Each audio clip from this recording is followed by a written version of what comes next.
of the pressure chamber. Upon this determination, we immediately notified the families. On behalf of the United States Coast Guard and the entire Unified Command, I offer my deepest condolences to the families. I can only imagine what this has been like for them, and I hope that this discovery provides some solace during this difficult time.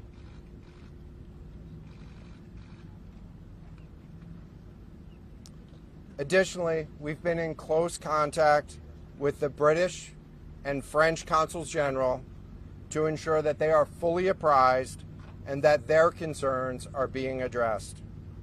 The outpouring of support in this highly complex search operation has been robust and immensely appreciated. We are grateful for the rapid mobilization of experts on the undersea search and rescue, and we thank all of the agencies and personnel for their role in the response. We're also incredibly grateful for the full spectrum of international assistance that's been provided. The ROVs will remain on scene and continue to gather information. Again, our most heartfelt condolences go out to the loved ones of the crew. We'll now take questions. John, what other debris have you found? John, what other debris have you found? Can you talk about the delay in reporting the vessel missing and what impact that had on the recovery? This was a incredibly complex case, and we're still working to develop the details for the timeline involved with this casualty and the response. And so we'll provide that officially. James Matthews from Sky News. John, what other debris have you found? And have you found any trace of those who were on it? So this is an incredibly complex operating environment on the seafloor, over 2 miles beneath the surface. And so the remote operating vehicle has been searching, and it is highly capable. And we've been able to classify parts of the pressure chamber for the Titan submersible. Let me refer to one of my undersea experts here, Mr. Paul Hankin, to talk about the nature of some of the debris.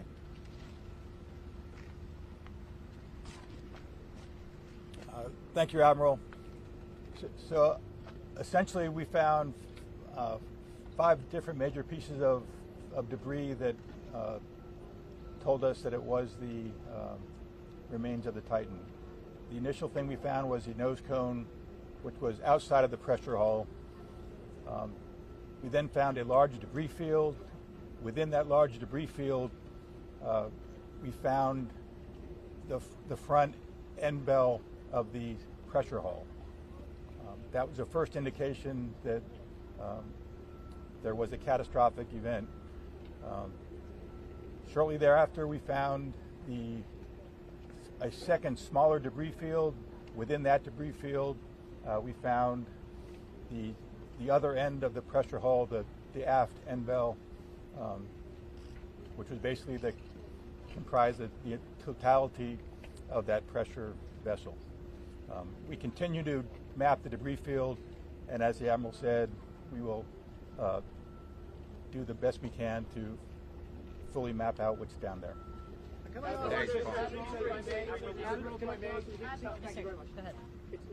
a very difficult question to ask, but it will be an important one for the families, of course. What are the prospects of recovering the bodies of the missing crew? So the questions was related. I'm restating the question from the standpoint of sometimes it's hard to hear the question here.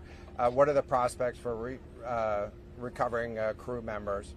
And so this is a incredibly unforgiving environment down there on the seafloor, and the debris is consistent with a catastrophic implosion of the vessel.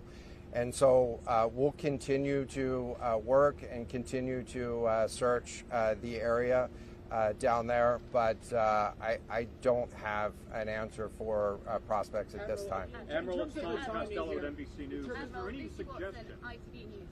Sorry, any Admiral. suggestion at all that the sub itself collided with the wreckage of Titanic, or that instead it might have imploded above the wreckage and then rained down nearby? So the question was, is there any question as to whether or not the sub collided with the Titanic or whether it imploded above and debris field created from that? So the location of the Titan submersible was in an area that was approximately 1,600 feet from the wreck of the Titanic. I have an expert here that is familiar with that area and can talk about the debris field and what the debris field indicates in terms of where the casualty may have occurred. Rear Admiral, really quickly, can you tell me when that Wait, let's get massive the fleet expert will be voice, called please. back? Hang on a second. The expert voice is coming up to answer the question. Thank you, Admiral. So the question is, where does the wreck lie in relation to the Titanic? I didn't hear the Admiral's answer. I think 1,600 feet. Was that correct, Admiral? You got it. So that's off the bow of Titanic. It's in an area where there is not any debris of Titanic. It is a smooth bottom. There, to my knowledge and anything I've seen, there's no Titanic wreckage in that area. And again, 200 plus meters from the bow, and consistent with the location of last communication for an implosion in the water column. And the size of the debris field is consistent with that implosion in the water column. Thanks. Admiral, if I can ask a question, in terms of the timing here, you say that this was a catastrophic implosion. And I know it's early on, but is it your estimation that this happened right at the moment when they lost contact, an hour and 45 minutes after their descent? So the question was about the timing of the catastrophic implosion. Right now, it is too early to tell with that. We know that as we've been prosecuting this search over the course of the last 72 hours and beyond, that we've had sonar buoys in the water nearly continuously and have not detected any catastrophic events when those sonar buoys have been in the water. So, Can you describe what happens from here, sir, in the next days and weeks in terms of finding any more debris? What happens from here? So we will. The question was, what happens from here? What's the next phase? And so right now, again, our thoughts are with the families and making sure that they have an understanding as best as we can provide of what happened and begin to find some closure. In terms of the large process, we're going to continue to investigate the site of the debris field. And then I know that there's also a lot of questions about how, why, and when did this happen. And so, those are questions that we will collect as much information as we can on now, while the governments are meeting and discussing what an investigation of this nature of a casualty might look like. This is something that happened. I'll just remind everybody. This is something that happened in a remote portion of the ocean with people from several different countries around the world. And so it is a complex case to work through. But I'm confident that those questions will begin to get answered. From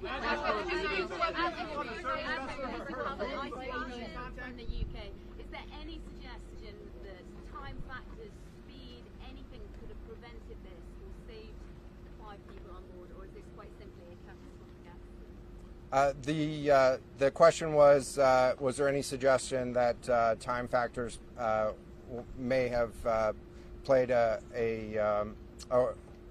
role or consideration in the casualty here.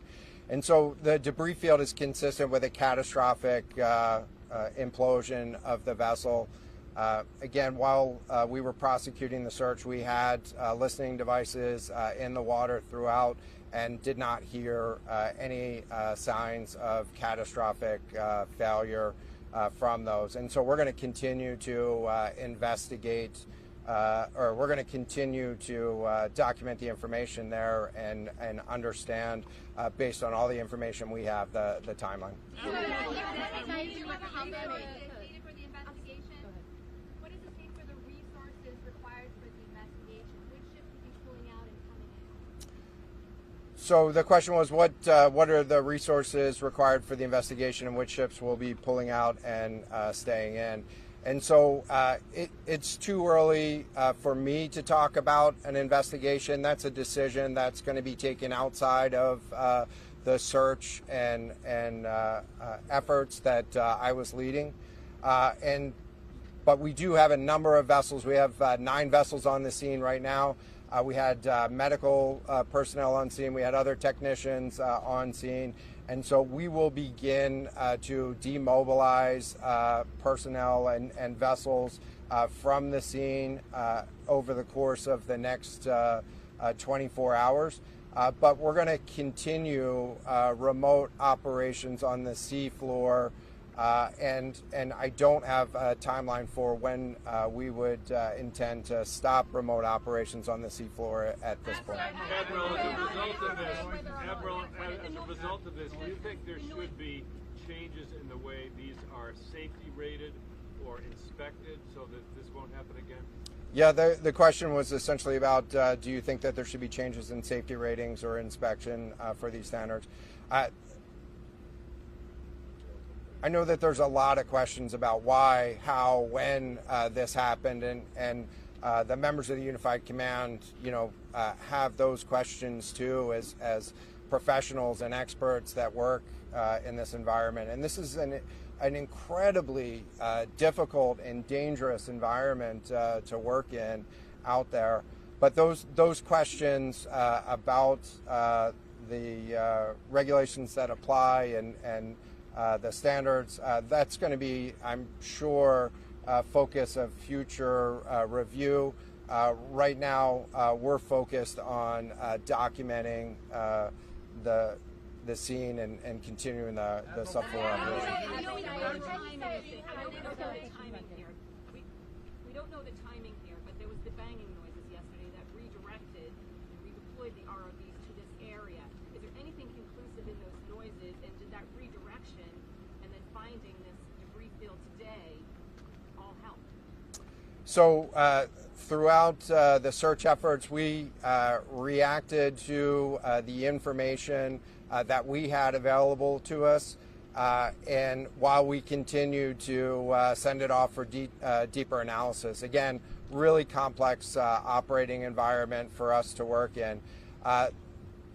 Let me check with the experts, but there doesn't appear to be any connection between the noises and the location on the seafloor. Again, this was a catastrophic implosion of the vessel, which would have generated a significant broadband sound down there that the sonar buoys would have picked up. This will be the last question. Admiral, can I just ask you about your comment regarding the family? That dropped into the ocean today. It arrived early this morning. It seems that Swiftly was able to find the debris field. If you talk about the speed of that, and also were all of the assets involved moved as swiftly as possible to the area?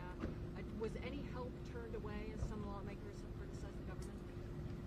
This was a incredibly complex operation, and we were able to mobilize an immense amount of gear to the site in just a really remarkable amount of time, given the fact that we started without any sort of vessel response plan for this or any sort of pre-stage resources.